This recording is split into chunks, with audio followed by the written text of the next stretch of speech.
On.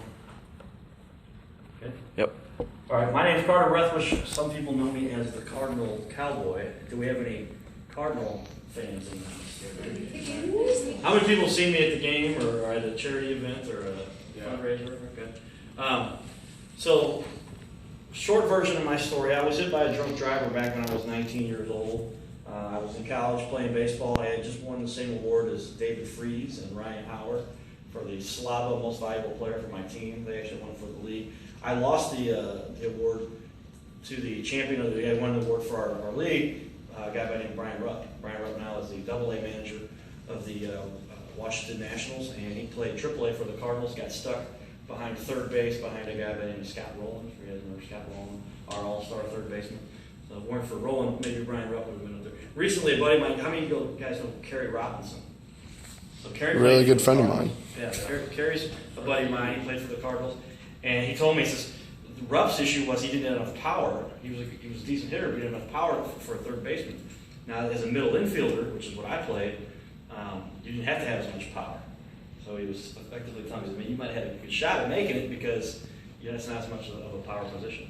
So, but somebody else had different plans for me, right? So I go in, I'm in college, transferring, going back to, I transferred to Central Methodist University. I'm driving back with my buddies here from Central Methodist on Highway 109, right over here, right? Going to Eureka High School soccer game, and we got hit by a drunk driver. Put me into a coma, and the doctors gave me less than 50-50 odds to survive. I was at the scene of the accident. There's the car that we were driving in, and pretty horrific accident. You can see there's another picture on the website that's got, you see the blood that's in the car. But pretty bad situation. At the scene of the accident, they're actually going to send the first ambulance, and they said, hey, go ahead, Carter's okay. They were having a conversation with me. I don't remember any of this. And then I started having seizures, and they said, hey, stop the ambulance, pull the drunk driver that had hit us out of the car, and the ambulance put me in, and I made the first trip to the hospital. Had I not made the first trip, they said I wouldn't have survived. So I like to believe I'm here for a reason. Went to the hospital. They gave me less than 50-50 odds to survive. Then after I did survive, they pulled a ventilator out of my own throat. They said, oh, he's going to make it. Right? Good indication, right? But you're going to have to take care of Carter for the rest of his life. So I proceeded to prove him wrong again. Remember, these are doctors. These are experts. And they're predicting where I'm going to be. And prove him wrong. So continue on. Go back to school. Finish school that semester. Took one more week off. I was in coma for a week, went another week off, and then I went back to school, and I graduated on time. I transferred back to St. Louis University. But I was bound and determined to make it, even despite what all these experts would say. And I'd seen friends of mine who quit because they didn't like the teachers, or they didn't think that their college was for them. Well, and it may not be for everybody, but they would come up with whatever reason why they couldn't accomplish whatever goal they may have set. And I was hell-bent to make it, regardless of whatever obstacle I may overcome. And that's really the message behind the Cardinal Cowboy. So baseball career is over. I go on in and get a job for a small brewery based out of St. Louis, and I end up managing all the email systems for Anheuser-Busch. So there was an email that came in AB. It went through a server I set up and maintained, and landed on a server that I set up and maintained. And that's what I did for 10 years. Along the way, though, I got into saying, hey, you know what? There's football out here. I was going to kick field goals in college. Let me see if there's anywhere I can play some football in it. A lot of people don't realize there's a whole minor league football system out there. It's kind of the men's grown-up football system out there. But I went out and kicked a couple 51-yard field goals and ended up making it as a professional kicker with the Missouri Monsters. So this is going from near death to not being able to take care of myself to, hey, I can make it as a field goal kicker. So that's me kicking a field goal over at the family arena. St. Louis Rams called me for a tryout a little bit before this, and another goal I had set for myself, and I said I can accomplish anything if I just go for it and don't quit. The truth is, it's very, very rarely is it actually the most powerful, the most intelligent, the strongest, the biggest, the best. It's the person who works hardest. It's the person who goes at it relentlessly until they never get there. How many people know Michael Jordan was actually cut from high school, from his basketball team? Mark Burley from this area got cut from his high school baseball team. Now he's still pitching for Toronto. He's got a couple no-hitters. But it's those kinds of people who, and you see these people who you feel like, oh my gosh, they've got it made. There's no way they can fail, right? They're built that way, they're designed that way, they're intelligent, they're hard, but they don't have the ambition, they don't have the drive. So many people will take that person that recognizes that, and I see that now. I didn't have incredible grades. I didn't do incredibly well on ACT. I got into SLU, and I just kind of floated along. But as soon as I got done, poured it on.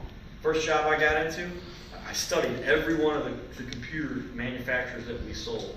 And I had all the information about them that we carried around in a binder. And I was selling computers on the floor at Circuit City. Became one of the top guys doing that. Then got the job at AB. And ran systems for Anheuser-Busch. And now I run my own company. And I do internet marketing. Anybody ever heard of Google? Right? Kind of changed the way we do things. 15 years ago, some of you may not, you may have been kids in grade school when Google was launched. But before Google, to get information, you had to really dig it. You had to go to the library. You had to talk to experts in the industry. Now, if you want to check something, you'll know the answer better than the doctor who's sitting in front of you. And then Facebook now has revolutionized the way we kind of communicate and socially interact with each other, right?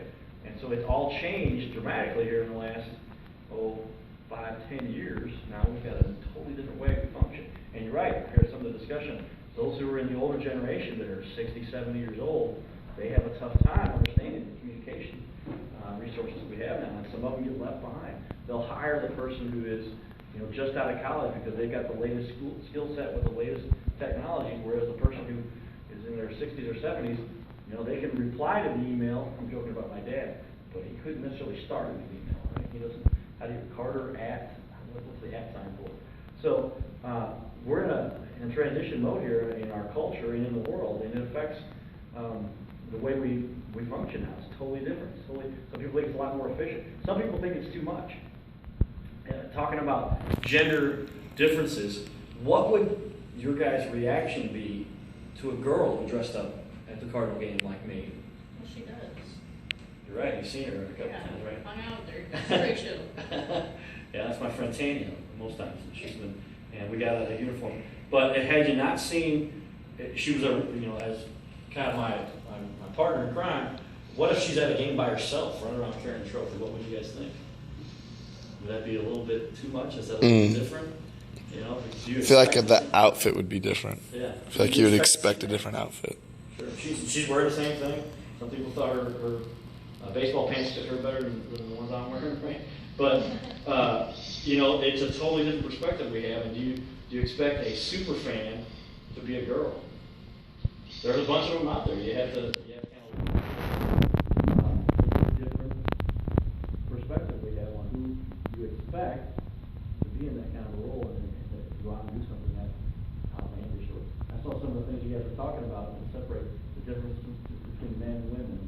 Some people talk more, some people don't talk as much, and more emotions involved, more drama involved, or not. And by today's standards, I think that it's just all a matter of every individual is fairly unique, and they have now the opportunity to express themselves any way they want to, and they can really get their message out, or whatever they want to talk about with the media means we have today.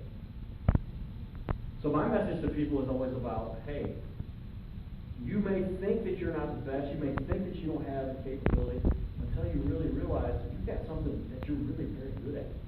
Whatever that is, a unique talent, a unique aptitude for something that you didn't realize you really enjoy, you're really good at it, and you're better than anybody else at it.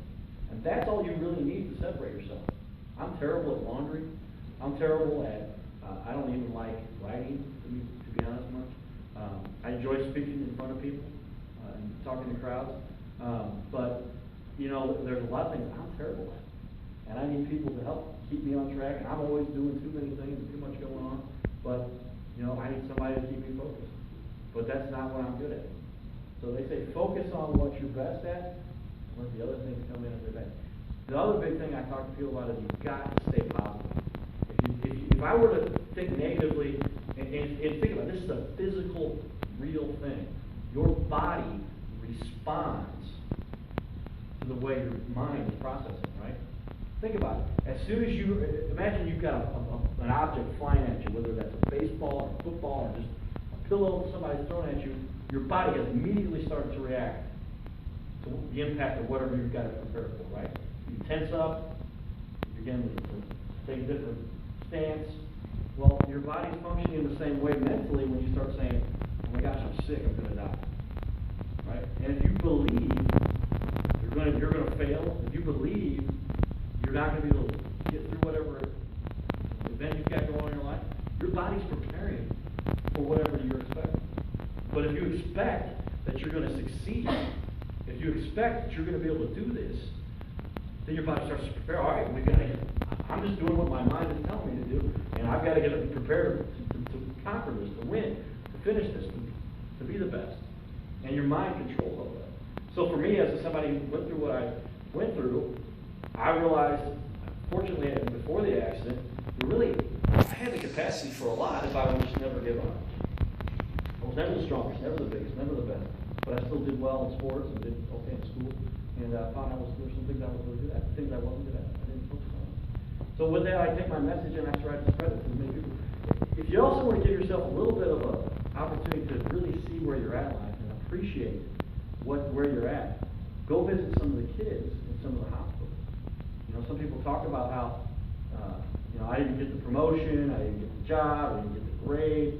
Well, some of these kids we get to see, this is a picture, we're visiting Rankin Jordan Hospital, and that's a hospital that is for kids who actually been recuperated from where they can actually stay in the hospital. Now they still need more recuperation to make it so they can function on their own. And so they go to Rankin Jordan, the only pediatric care hospital in the United States that's right here in St. Louis. And you want to get a different perspective on life, you would take a shot of that picture there. This kid up here is just, he's happy to be able to breathe. Right? We're worried about, oh my gosh, I didn't get the job, I didn't get the promotion, I didn't get the best, whatever it was you were going for. Well, I've been to some of these kids, and they've got a breathing tube, and that's what they use to function and to motorize their wheelchair. So we're fortunate because we've all got the capacity to really go after anything we want at any level, no matter what our condition is. As long as we're living and breathing, we can accomplish anything we set our mind to. And I really believe that I was so fortunate to go through what I went through. Who says they're fortunate to go through a coma? That's not. But I was lucky because I have had that opportunity, and it helped me learn and prove to myself what I am actually capable of. And the truth is, there's nothing special about me. So I dance, the game's a little bit weird and have a little bit of fun because I'm not worried about what people think. I'm not sitting there thinking about, oh my gosh, what are they going to say to me because I've got these baseball pants. I remember the first day I put them on, I go, I'm going to see how this goes today. This will be interesting to see the reaction. And the reaction I got was incredible. I put up a website called CardinalCowboy.com. We had 500,000 hits in about 2 weeks. Are there some negative people out there who are insecure, I like to believe, that have nothing, their objective is to make themselves feel better, right? First thing we've always got to do is feel secure about who we are. And some people, rather than helping other people, will try to find something wrong with them to bring them down, right? And the people I see that respond, that's a natural tendency for a lot of people until you realize, I don't need to worry about bringing somebody else down. I should bring myself up to their level and work harder to be where they're at. For me to bring them down doesn't do anything. They're probably not going to come down with me, and I'm going to be further down myself because I've just brought something down and made a negative out of the situation. So we really have the capacity to do whatever we set our minds to. So in doing so, you give yourself incredible opportunities. So you can see here, this is a recent, I don't know how recent, this might have been from a little while ago, but that's Channel 5. And so by doing the things that I've done, there's a little bit of recognition to people say, hey, what's going on with this guy? He's got a little bit different perspective. We want to put him on here. I've had Channel 5, KMOX, Channel 2, Major League Baseball came to my house. ESPN did something for me. ESPN just hit me up and said, hey, we got a contest going on here, by the way, you may not know about, but by super fans. And we need you to apply for this. So we're sending you a direct message. I got an email and I got a Facebook message that said, apply and put together a video and shoot that over to us and we think you should be included in this. But none of these things came about because I sat there and wrote about how miserable I was. Woe is me, I'm in a coma, my life is over. I could have very easily taken that perspective for the rest of my life. How many people think I had a good excuse to be pretty miserable and upset? And I really was that way for about a year. And then I said, this sucks. I've never been this way. I've never been negative and down and out about everything that happened to me. I decided I'm going to go after everything I dreamed I would, and we'll just see what happens. And you have a totally different perspective when you've been through something like that, when you're near death, and everybody's predicted that you're never going to be able to accomplish it, that they're going to have to take care of me for the rest of my life. So my message is, go after anything you believe in that's good to help make the world a better place. Help people every opportunity you get, and the reward you get, the positive mentality you get from that is going to be incredible. The feedback and positive energy you get out of that. They put that little ESPN video that you guys watched when we started here, started the presentation, and there were a couple guys that ripped on it, and were ripping on me. And I kind of felt sorry for this guy. One of my direct messages, I go, dude, what's wrong with you? I mean, focus on some positive things in life. I'll never forget this guy's name. I mean, it really struck me. But there are people out there who are going to try, in an effort to make themselves feel better about themselves, bring you down and try to talk about how whatever you're doing is stupid or a waste of time. But the feedback and the results you're going to get to help to make a difference are going to 10 times, 100 times outweigh that. And the truth is, every day you've got the opportunity to help somebody. Every day you've got the opportunity to do something to set yourself apart. Take that opportunity. Sure, there's times when things aren't going to go your way, but there's a lot of times when you're going to see the difference and you're going to feel the impact and you're going to really have helped somebody. And that's what it's really about. I do some interesting marketing things I've got clients that spend tons of money on my advertising. I make good money doing that stuff. But I also see some people that have those companies that make a ton of money, and they're not always the most happy people on the face of the planet. Some of them are. They've done a good thing. It's the one I've noticed that do a lot of that stuff that really help a lot of people. But I've worked at some well-known companies and seen some crazy stuff go on, and money isn't where it's at. That's not the most important thing. You need it to survive. It's a matter of function of life. And the way we kind of justify, hey, what did you earn? What did you get? Now you can pay for what you. But money's not what makes you happy. It's really the opportunity you take to help people make a difference. So that's my message to you guys. And again, go after anything you dream of, and you can accomplish things that's in mind too. What kind of questions do you guys have? Anything about where I've come from, or what I've done, or why I did what I do? Do you go to every game? I don't go to every game. I go to about one of every series, and it ends up being between 40 and 60 games a year, especially if I go to all the playoff games.